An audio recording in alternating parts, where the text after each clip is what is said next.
On the day her husband's will was read, Margaret Collins learned how easily 40 years of devotion could be erased. The mansion to the children, the bank accounts to the children, the investments also to the children. She learned how easily 40 years of devotion could be erased. The key they mocked. After 40 years of marriage, Margaret received the leftovers. To my wife, Margaret, I leave the contents of the house. Margaret Collins learned how easily 40 years of devotion could be erased. Right, she'd get it. But on the day her husband's will was read, they believed they had won everything.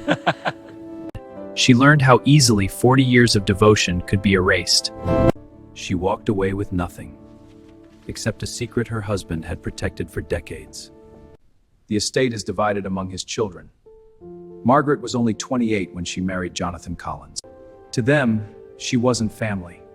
She was the secretary who stole their father. 40 years of devotion erased. For 40 years she tried to earn their love. To my stepchildren, nothing. On the day the will was read, she learned how easily 40 years of devotion could be erased. But her husband always kept one part of his life hidden. On the day the will was read, her loyalty was erased. The secret trips began. I, Richard Collins, being of sound mind, He traveled alone, always returning quiet, mysterious. She never questioned him, because she trusted him completely. The key they mocked. On the day the will was read, her devotion was erased. When Jonathan died, Margaret thought her world ended. But the key in her hand told a different story.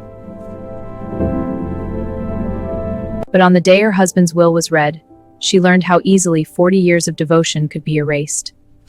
And when the door opened, everything changed. The address led to a property no one in the family knew existed.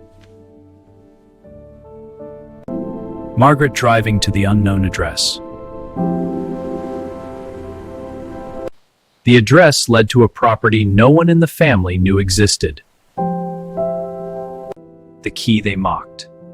At 68, Margaret Collins believed loyalty never lost its value. Jonathan hadn't left her nothing. He had left her everything that truly mattered.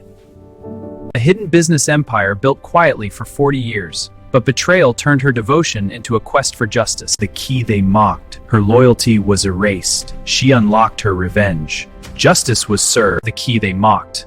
Within months, Margaret became the owner of companies far more valuable than the mansion they fought over. The key they mocked. The greedy heirs kept the money that fades. Margaret inherited the legacy that lasts forever. If you've ever been underestimated, if someone tried to erase your worth, remember this: the key they mocked will unlock your justice. She learned how easily 40 years of devotion could be erased. Sometimes the smallest key opens the greatest revenge.